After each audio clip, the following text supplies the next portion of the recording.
See here? It says I am fucking magical. Because I am. Welcome to today's video. We're going to talk about how to apply to fashion schools. Now, I have a couple of disclaimers to start off with. Number one, I have lived most of my life in the US. I've done all my schooling in the US. So the US school system is the system that I'm most familiar with. I don't know how to apply to school in Malaysia or France or Sweden. Yeah.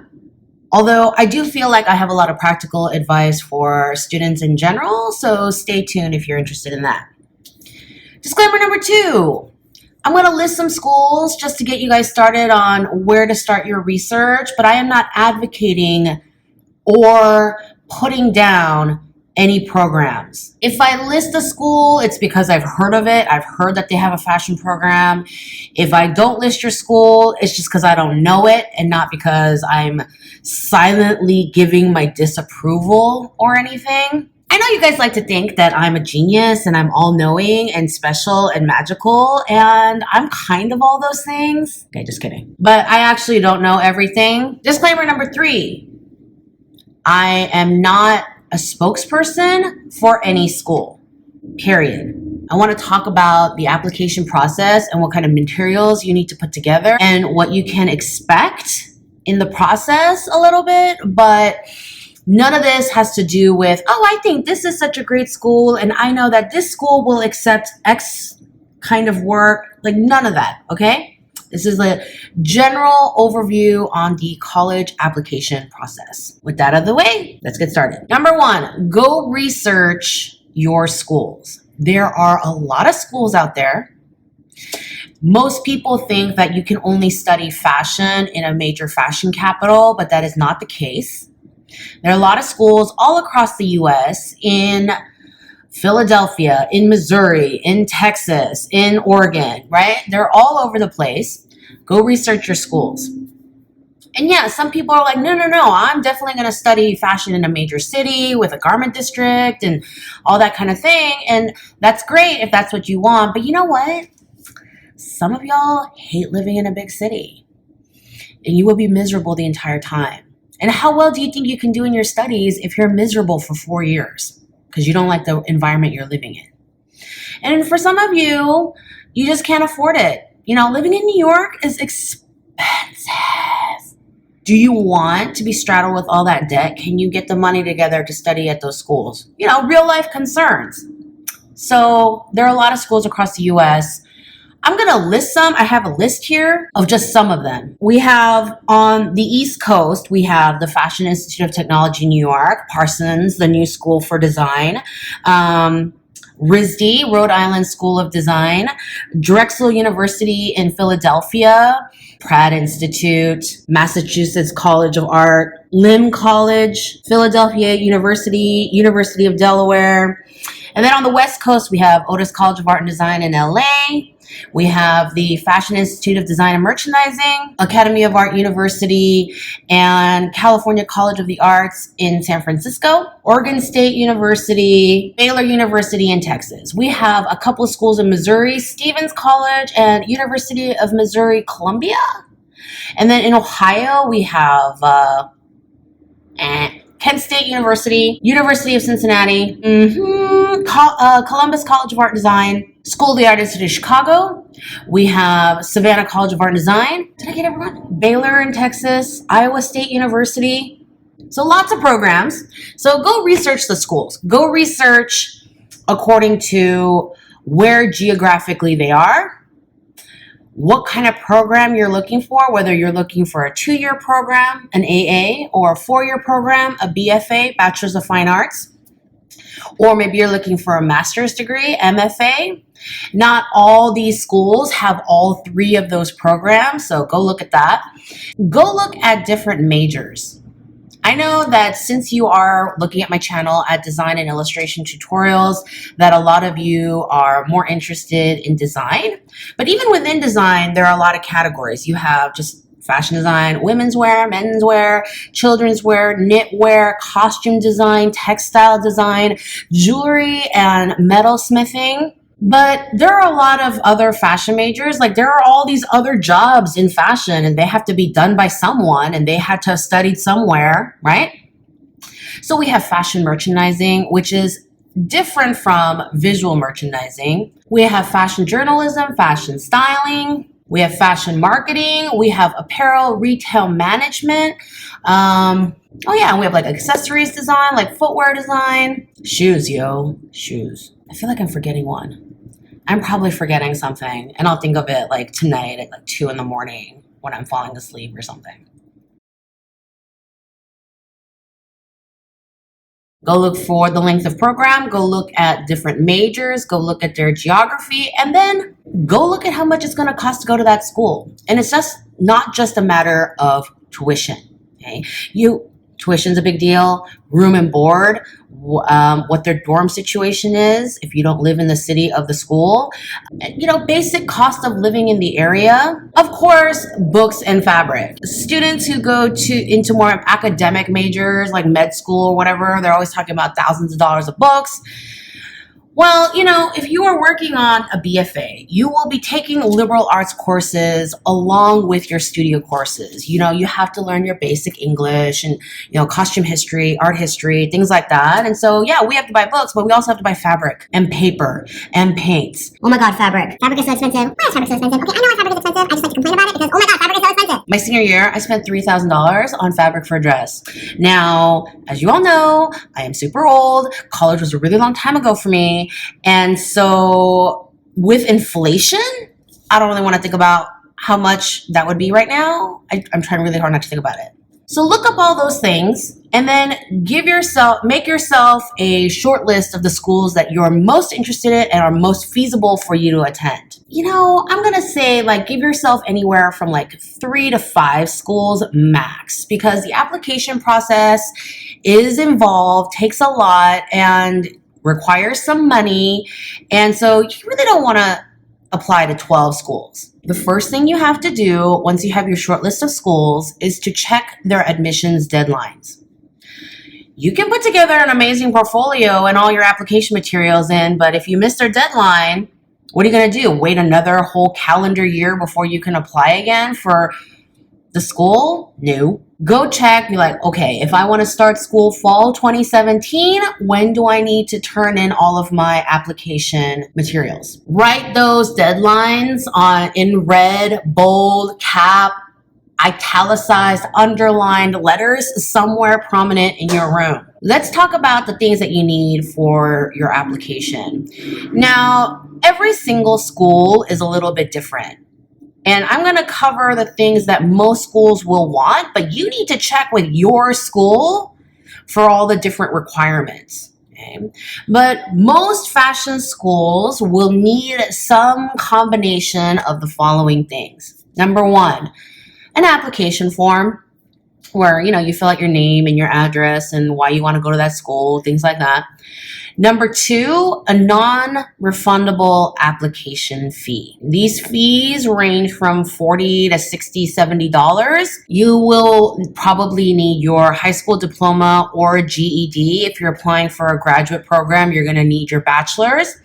And for most schools, you're going to need a bachelor's program in a related topic. If you want to go into fashion design and you have a bachelor's in geography, I doubt that will apply. I think at that point, you would have to get a second bachelor's. But again, check with your school. Some schools have a GPA minimum requirement. With art schools, that's not usually the case. But again, go check with your schools. You're going to need test scores, so SATs or ACTs. And again, some schools have a minimum test score requirement. A lot don't.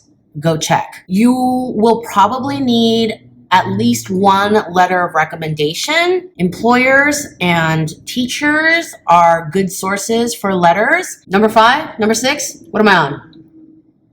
6? Yeah. You're going to need to write a short essay. Some schools call this the artist statement.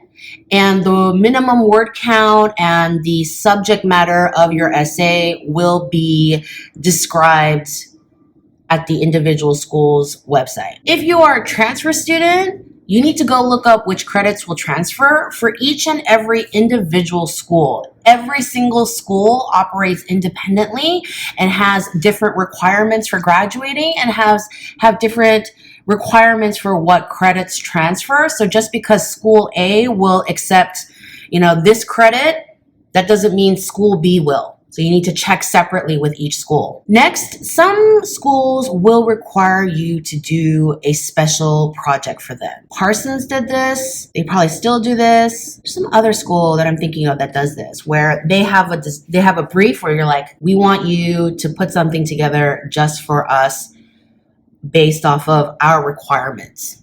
And lastly, but not least, the portfolio.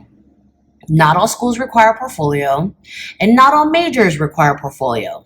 I seriously doubt you need a drawing portfolio for a fashion marketing program, but I don't know. I don't speak for the schools. Okay, so go look up the deadline, go make a list of all the things that each school requires.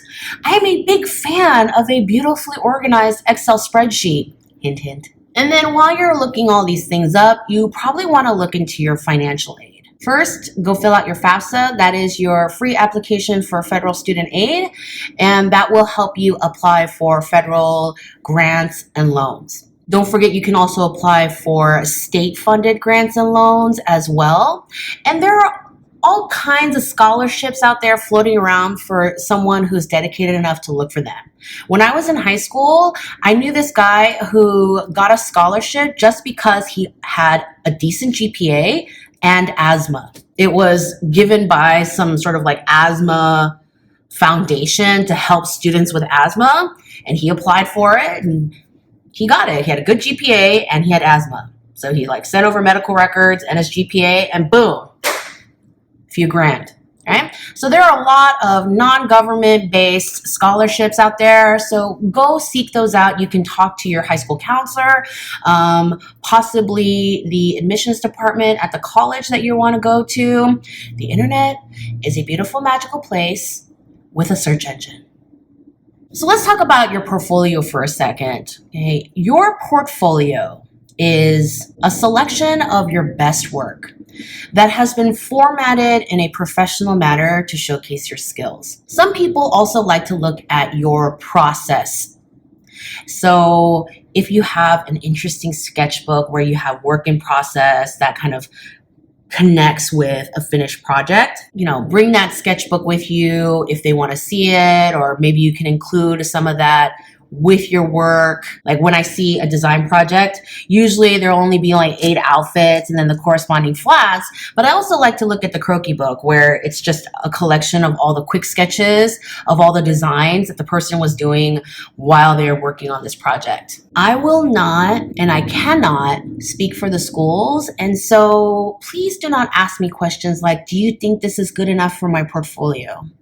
I absolutely do not know how to answer that. All the schools have different standards. What I can tell you is the following. Number one, portfolios are reviewed for the most part by the school's admissions department, not by the professors who teach there.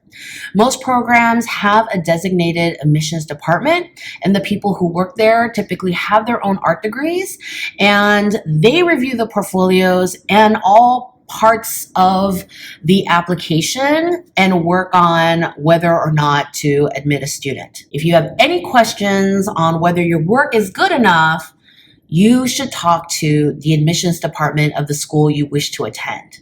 And every single admissions department is different. And so you're going to get, if you ask 4 different departments, you're probably going to get 4 different answers. Number 2, most universities and colleges use an online portfolio uploading program like Slideroom. And so you're going to need high quality, well-lit photos or scans of your work. Now, this is where that deadline is super important, because you're going to need plenty of time to get that together. Scans are good if you have small work. Typically, portfolio work is not that small. You're probably going to need a photographer, maybe not a professional, but at least someone who knows what they're doing. And you can't use Instagram filters on your portfolio, okay? That one I will give you as a freebie. Yeah, this is my drawing with the gingham filter. No, don't do that. Each school will list their portfolio requirements online on their sites, and not all your work has to be fashion related. Okay? So if you also like to draw puppies and paint apples and stuff, if that is some of your best work, then maybe you should include that. Like, people also want to see how you handle media, what your line quality is like, your versatility in different media. Like, I can do paint, and I can do watercolor, and I can do marker, and I can do charcoal, and I can do pencil. Those are good attributes. People will also want to see your observational drawing skills. So much of drawing is being able to see things correctly. So yeah, you can include anatomy studies that are not, fashion figures, or portraits that are not fashion faces, and other things that really show how you can observe things correctly and translate them. Some schools don't want fashion stuff. They don't want stuff that's related to your major. They want basic drawing and painting skills. Some schools want a variety. Some schools want just fashion stuff, all over the place. Some schools want 10 pieces. Some schools want 15 to 20 pieces. Are you sensing a theme? Go talk to your school. Are you sensing a theme? Go talk to your school. Some schools have open house or National Portfolio Day events in various cities. So like School of the Art Institute of Chicago, I know they do this, and they host these events at different cities. And so if you are living in or near one of these cities, go check out their portfolio days and put your book together and go talk to one of the counselors. Now, all these events are different, and so of course you have to go check with the school as to what they'll have and who they'll have attending. But typically you can take your portfolio and get some feedback.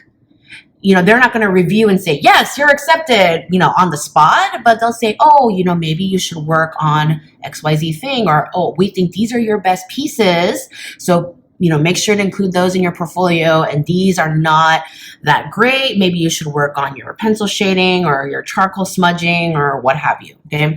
They will give you some feedback so that you can improve on your portfolio when it is actually time to apply. It is so warm in my studio, and the lights are so bright and also warm. And I'm sweating and it's unattractive.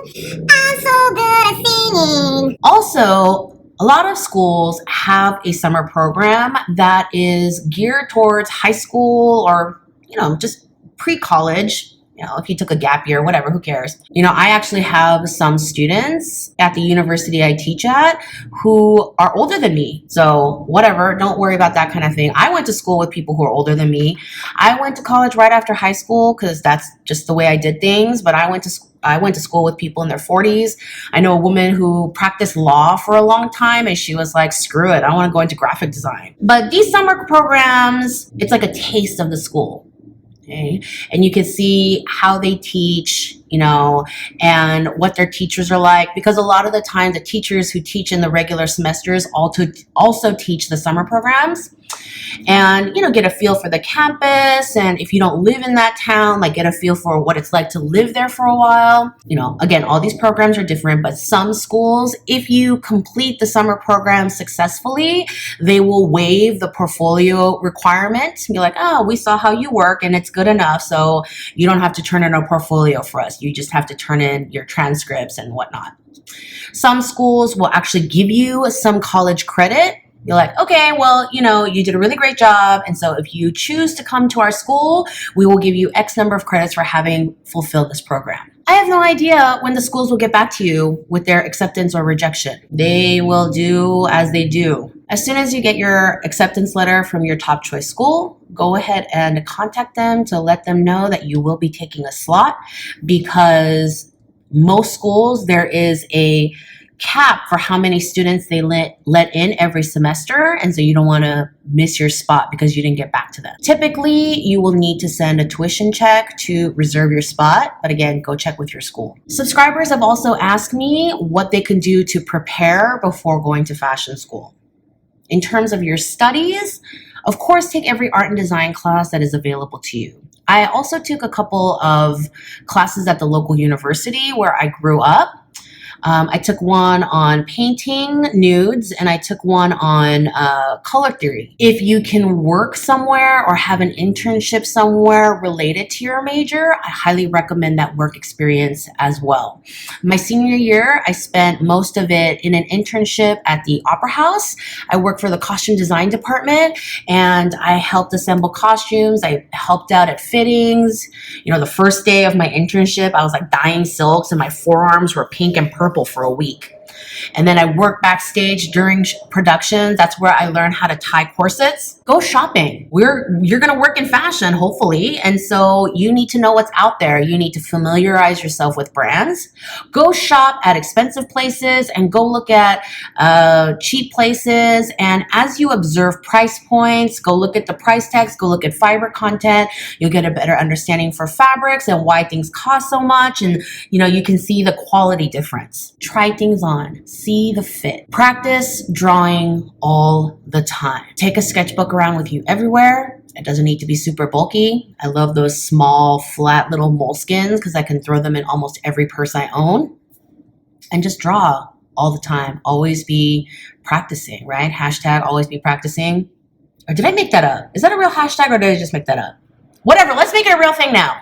Always be practicing. You don't have to draw just fashion design stuff, although obviously, you should keep designing and drawing those designs out. But yeah, draw naked people, draw clothed people, draw trees. Pay attention to your other classes as well. I took a human anatomy class as a science credit in high school, and it has actually helped me a lot in my figure drawing and in the anatomy lessons I teach my students in class.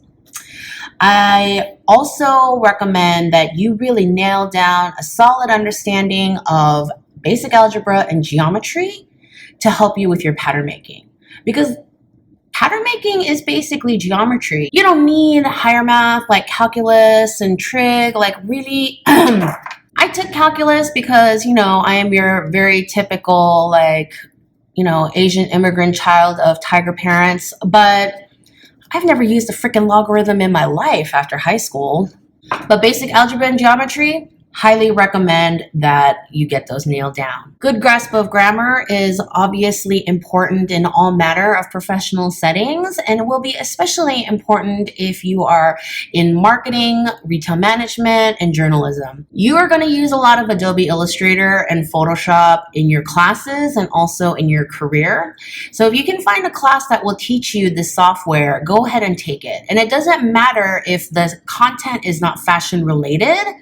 If it's just about learning the tools and learning how to put something together, definitely go take it because that'll give you a leg up for when you're actually doing fashion collages and figures because you'll have already figured out your filters and your pen tool and, whether you want to use a mouse or a Wacom tablet, stuff like that. And then also learning vector-based drawing software like Illustrator can also help you learn computer-based drafting programs like Gerber and what's that other one?